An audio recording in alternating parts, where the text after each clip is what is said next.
You grew up in a house where the air was spiked with emotional shrapnel. Every day was a new war story. You learned explosions meant connection. Peace was a ghost, nice in theory, but unnerving in practice. So now you poke the bear, not because you're evil, not because you want harm, but because your nervous system has been trained, like a half-feral dog, to think the sound of plate smashing is the dinner bell. Calm feels like starvation. Drama feels like food. You've been living in a house where the smoke alarm is also the music player. Every time you hear it scream, you dance. No alarm, no music. The brain says, let's burn something so we can groove again. Why does this work against you? You feed drama. Drama grows. You become the supplier. Supplier becomes prisoner. Prisoner starts thinking the cell is home. In scientific terms, cortisol, the stress hormone, and dopamine, the reward chemical, they get tangled up. Conflict spikes cortisol. Your brain interprets it as excitement. The dopamine hit that follows. Yep, more of that, please. Congratulations, you've got yourself a biochemical slot machine. You've been yanking that lever daily, win or lose. The machine owns you. The big picture. If you keep feeding the chaos, here's your future. Relationships. They feel like boxing matches with a side of cuddles. You'll mistake adrenaline for love. You'll stay exhausted but addicted.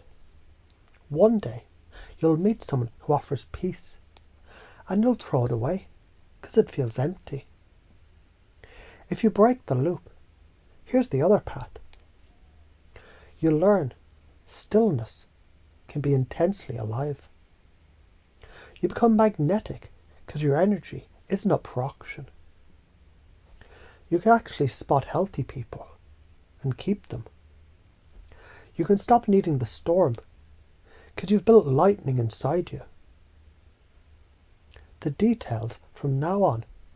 When someone tries to hook you into chaos, you breathe slower than a monk on Valium.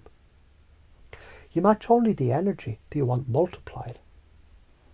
You treat peace like oxygen and drama like carbon monoxide, invisible, tempting, deadly. Think of it like judo.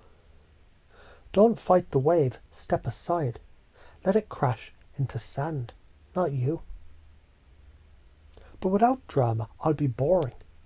No, without drama, you'll have the bandwidth to actually build a life worth talking about.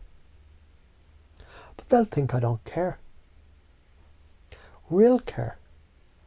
It's holding the damn ship steady when everyone else is drunk at the wheel. If I stop, I'll be invisible. Visibility built on chaos. It's just a lighthouse that's always on fire. It gets attention, but no one is docking there twice. When you hold your tongue in work, because you know the blow-up isn't worth it, that's you controlling the lever.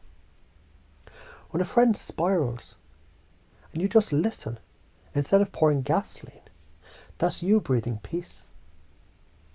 When you walk away from an argument and later it's forgotten, that's you starving the drama beast. Other ways you can do this. Replace the poke the bear with feed the garden. Build tension with projects, goals, challenges, not people's hearts. Inject novelty into peace. Road trips, workouts, creative chaos. Make calm feel exciting. Gamify restraint. Every time you skip the jab, you win a round against your old wiring. Why is this important? Because if you don't, Your relationships, they'll keep being built on landmines. And landmines, they don't care who steps on them. Because the real power move isn't controlling others. It's controlling the itch inside you to blow it all up. Because the strongest tree isn't the one that whips in every gust. It's one that bends only when it chooses. The science of why this works. Neuroplasticity. Every time you pause instead of poking, you're rewiring the highway in your brain. If you pair calm moments with dopamine-rich activities, music, good food, creativity, your nervous system starts craving peace instead of chaos. Mirror neurons. Calm is contagious. People will reflect the state you hold, but only if you hold it first. The fears that hold you back. Afraid people will misread your stillness. They will at first. Then they'll realize you've just stopped dancing to their bad music. Afraid peace will be boring. Only if you've got nothing else alive in your life. Build better hobbies than arguments. Afraid you'll lose connection. If your connection depends on conflict, it's not connection. It's a hostage situation with made-up kisses. Keep feeding drama and you'll age faster than milk in the sun.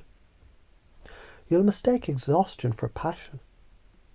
And you'll never know what deep rest feels like until you're forced to stop, usually by heartbreak, burnout or illness. Break the loop and you become untouchable, not cold, just unhookable. You can love people without getting dragged into their tornado. That's power. You don't need the storm to feel alive. You are the storm. But one that chooses when and where to strike. You've been addicted to borrowed lightning from other people's chaos. It's time to build your own generator. From now on, when your hand twitches to poke the bear, you feel that itch turn into a smirk, because you know the real game. It's staying still while the old pattern tries to dance without you. And the beautiful, unsexy truth, that's when you stop being a prisoner in the cell that you decorated and start being the man who owns the damn keys.